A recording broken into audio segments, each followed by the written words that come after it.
There's much to discuss. Let's get straight to our panel. With us in the studio is Fahad Nazer. He is an International Affairs Fellow at the National Council on U.S. Arab Relations. Mohammad Marandi is a Professor of North American Studies at the University of Tehran, and he's joining us from Shanghai. From Beirut is Halim Shebaya. He is a political analyst at the lecturer at the Lebanese American University. And from Dallas, we have Dr. Roby Barrett, an expert on Gulf affairs at the Middle East Institute and author of the book The Gulf and the Struggle for Hegemony.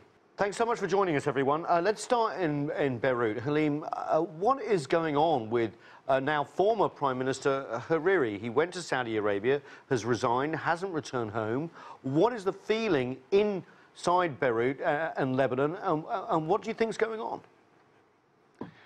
Well, I think the New York Times article summed it up best when it said, "Where's Saad al-Hariri? Lebanon would like to know," or Lebanon wants to know. And this is really the situation in Lebanon, where we're witnessing a very bizarre state of affairs since last Saturday, when Saad al-Hariri was summoned to Riyadh and he declared his resignation on Saudi state TV, which is Al Arabiya. And then since then, he hasn't been to Beirut. There hasn't been any direct contact with him, apparently, apart from a very quick call to the president, reportedly. And really, just everybody here is just witnessing a very weird scenario where the official position at this point is that we want Saad al-Hariri back. This is what all the political parties are saying, so that he comes to Lebanon, submits his resignation, and so that the public and the president and the speaker and all the political parties can hear directly from him what's taking place and why has he been missing in action, so to speak. Fahad, here, what's happening in Saudi Arabia when it comes to the now former Lebanese Prime Minister? Why is he there and why hasn't he gone home after tendering his resignation?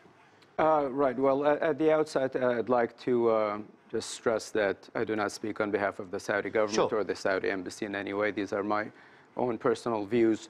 So I listened to former Prime Minister al-Hariri's remarks last week, and I think he spoke very clearly about the reasons that led to his resignation. And he pointed the blame squarely on Iran and Hezbollah for the destructive role that these two played in not just inside Lebanon, where Hezbollah has felt entitled to force and impose its will on the rest of society, but they've also taken measures and have been involved in activities and destructive and destabilizing activities across the region. And he basically, that's the picture he painted. And he also said that he did not feel safe enough to go back to Lebanon because he had information that suggested that his own life was in danger. And of course, here we have to remember that his own father, the former Prime Minister Rafiq al-Hariri, was indeed assassinated in 2005, and by all indication, Hezbollah and Iran were behind that assassination attempt. Mohammed, in Shanghai, I want to get your reaction, but first of all, let's listen to what the Iranian President Rouhani said about this, because he's dismissing all that. I have never seen in history so far a situation whereby a country interferes within the affairs of another country like this, bringing on his soil a leader from another country and keeping him. Of course, we do not know whether he stayed willingly or whether they kept him against his will, but they forced him to resign and told him what to say. This action is unprecedented in the history of our region. So Mohammad Marandi, is now former Prime Minister Hariri being held hostage in Saudi Arabia? Is that what Iran is saying? Well, the situation is very bizarre. The French president has really behaved very cowardly, going to the United Arab Emirates to sell weapons and then taking a short trip to Saudi Arabia and really giving us no new information. The U.S. government spokesperson has also behaved in a similar manner, very cowardly in this regard. Lebanese security forces have said that there is no known threat to the Prime Minister's life. And I think the ridiculous accusations being made by the Saudis perhaps reflect something about his father's assassination more than anything else. The reality on the ground is that the Saudis have been helping ISIS over the past few years, as we know from the WikiLeaks documents, Hillary Clinton's emails. We know from the Defense Intelligence Agency document of 2012 that was partially released, that the Saudis were among the countries that supported the extremists, and the United States supported their policy. And Hezbollah was one of the forces that combated ISIS. And we are now seeing the defeat of that organization. So if there's any regime in this region that is creating instability, it is obviously the Saudi regime.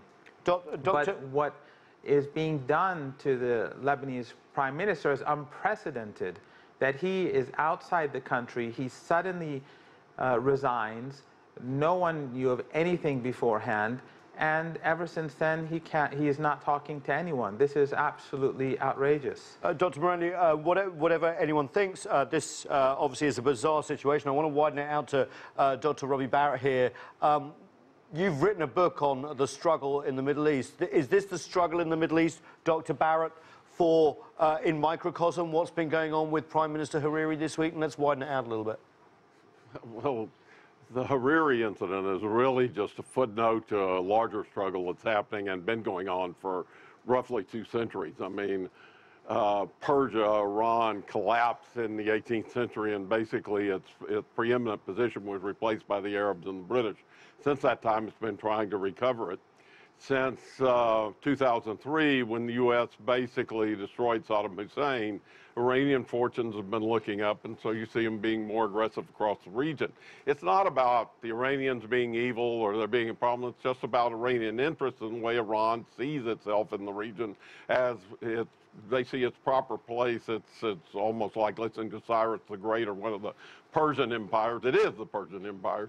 And so as a result, they see themselves as the real arbiters of what goes on in the regions. And obviously, the Arabs, particularly Saudi Arabia and the Gulf Emirates, don't see it that way. And so this is really an ongoing struggle. It's been there. It's part of the context. And these arguments about whether Hariri called or he didn't call or whether he went back, these are just footnotes. I mean, this really doesn't matter. This is arguing semantics, because the real issue is there is a power struggle going on in the region. It's a strategic power struggle for dominance, and as a result, you have all of these side incidents that people blow up and say, well, this is unprecedented. Nothing is unprecedented in Lebanon, or Syria for that matter. Right. So I see it as a footnote in a larger struggle.